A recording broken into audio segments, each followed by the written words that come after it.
இந்திய அரசின் தங்கத்தை பணமாக்கும் GMS திட்டம் 2015 அறிமுகப்படுத்தப்பட்டது. இந்த திட்டம் நாட்டில் உள்ள வீடுகளிலும் நிறுவனங்களிலும் ஒதுங்கியுள்ள தங்கத்தை வங்கிகளில் வைப்பு செய்து அதன் மீது வட்டி பெறும் வாய்ப்பை வழங்கியது.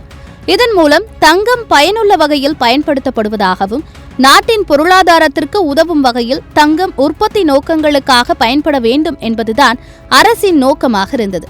ஆனால் 2025 சந்தை நிலவரங்கள் மாறியதன் காரணமாக மார்ச் 26 முதல் இந்த திட்டத்தை நிறுத்த முடிவு செய்யப்பட்டது.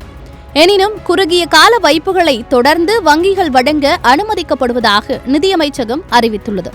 இதன் மூலம் தங்கத்தை வங்கிகளில் வைப்பு செய்து வட்டி பெறும் வாய்ப்பு கைவிடப்படவில்லை. இந்த திட்டம் தொடங்கப்பட்ட போது இந்தியாவில் சுமார் 20,000 டன் தங்கம் வீடுகளில் ஒதுங்கி கிடக்கிறது என கணிக்கப்பட்டது. இதனால் இந்த திட்டம் மூலம் பெரும்பாலான மக்கள் தங்களின் தங்கத்தை வங்கிகளில் வைப்பு செய்ய ஆரம்பித்தனர். 2024 ஆண்டு நவம்பர் நிலவரப்படி சுமார் 31,164 கிலோகிராம் தங்கம் GMS திட்டத்தின் கீழ் சேகரிக்கப்பட்டது.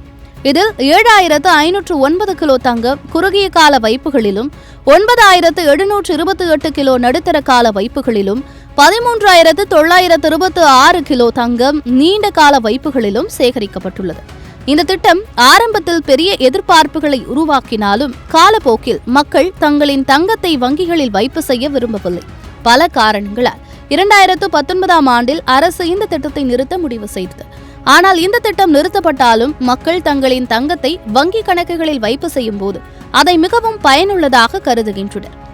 2025 ஆண்டின் தொடக்கத்தில் 24 கேரட் தங்கத்தின் விலை 10 கிராம் 63,920 ரூபாயாக இருந்தது. ஆனால் மார்ச் 25, 2025 நிலவரப்படி 90,450 ரூபாயாக அதிகரித்திருக்கிறது. இது தங்கத்திற்கு எதிர்பாராத அளவிலான வருமானத்தை அளித்து அதன் மீது பெரும் ஆர்வத்தை தூண்டியுள்ளது.